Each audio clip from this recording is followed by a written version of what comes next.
Hello दोस्तों, कैसे हो आप सब। उम्मीद करते हैं सब खैरियत से होंगे।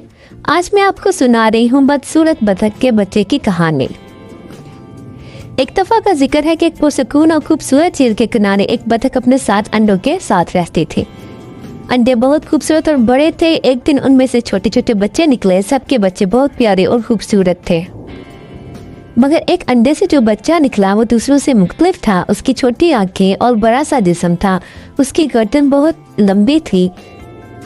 यह बच्चा दूसरों से मुख्तलिफ दिखाई दे रहा था। सब लोग इसे बदसूरत बतख कहते थे।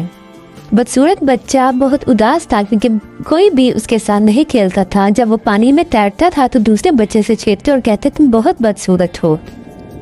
ये सुनकर बदसूरत बतख का दिल टूट जाता था। वो बहुत दुखी हो जाता और अपने आप को झील के किनारे के पीछे छुपा लेता था।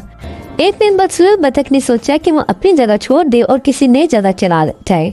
वो झील से निकलकर जंगल की तरफ चल पड़ा। उसने मुख्तलिफ जानवरों से दोस्ती की कोशिश की, लेकिन उसे हर जगह से तंग किया गया।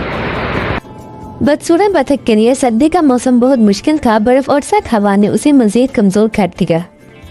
लेकिन एक दिन जब वो बर्फ में थक कर गिर पड़ा, एक किसान ने उसे उठा लिया और अपने घर ले गया। किसान और उसकी बीवी ने बदसूरत बतख की खूब ख्याल रखा।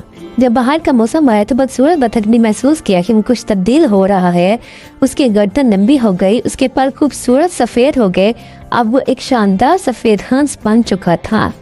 जब वो वापस झील पर आया तो सब उसे देखकर हैरान हो गए। वो हंस की खूबसूरती देखकर चुप हो गए और उसकी तारीफ करने लगे। अब कोई उसे बदसूरत नहीं कह रहा था, बल्कि सब उसकी खूबसूरती की तारीफ कर रहे थे।